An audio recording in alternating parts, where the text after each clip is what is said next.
Hello दोस्तों, स्वागत है आप सभी का मेरी इस नई वीडियो में। तो आज का जो टॉपिक है जिसके ऊपर हम बात करने वाले हैं वो है ब्लैक होल्स के ऊपर। इस वीडियो में हम जानेंगे कि ब्लैक होल्स आखिर होते क्या हैं और ये बनते कैसे हैं।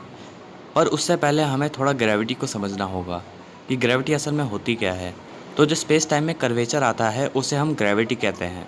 आइए इसे ऐसे समझते हैं। अब मान लीजिए आपके पास एक ब्लैंकेट है और उस ब्लैंकेट पर आपने कुछ हैवी ऑब्जेक्ट रख रखे हैं और कुछ लाइट ऑब्जेक्ट। तो जो हैवी ऑब्जेक्ट होगा वो उस ब्लैंकेट में ज़्यादा कर्व लाएगा और जो लाइट ऑब्जेक्ट होगा वो उस ब्लैंकेट में कम कर्व लाएगा। यही चीज़ हमें स्पेस में भी देखने को मिलती है कि जिस ऑब्जेक्ट का मास ज़्यादा है उसकी ज़्यादा ग्रेविटी है और जिस ऑब्जेक्ट का मास कम है उसकी कम ग्रेविटी है। आई होप आप समझ गए होंगे कि ग्रेविटी आखिर होती क्या है।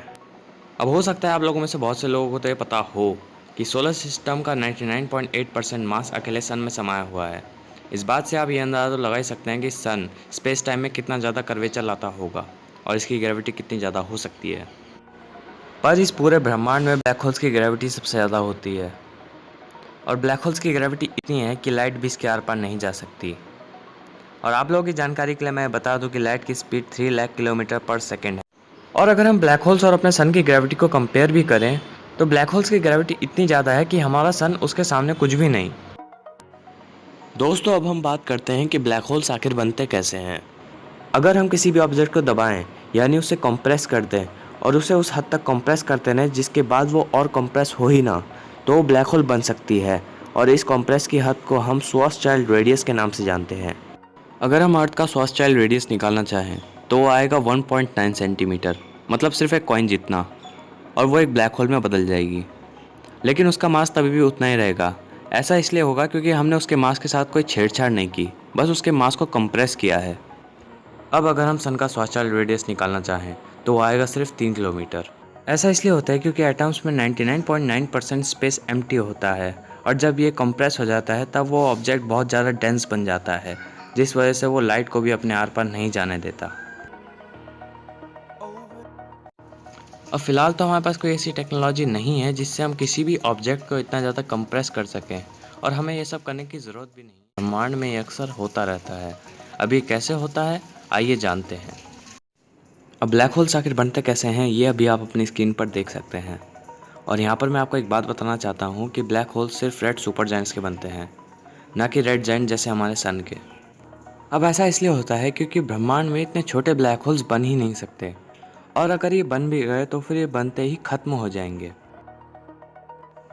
अब जब किसी रेड सुपर जायंट का ईंधन खत्म होने लगता है तब वो ठंडा होने लगता है, जिस वजह से उस पर एक विस्फोट होता है जिसे हम सुपरनोवा के नाम से जानते हैं। और ये विस्फोट इतना भयंकर होता है कि हज़ारों लाइट ईयर्स की गैलेक्सीज को ये अंधा कर दे।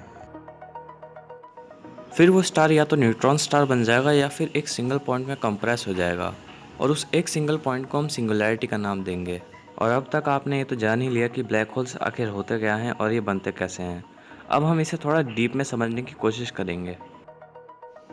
ब्लैक होल के चारों तरफ इवेंट होराइजन होता है, और अगर कोई भी सेलेस्टियल बॉडी इसकी चपेट में आ गई तो वो वापस ब्लैक होल से बच के बाहर नहीं जा सकती।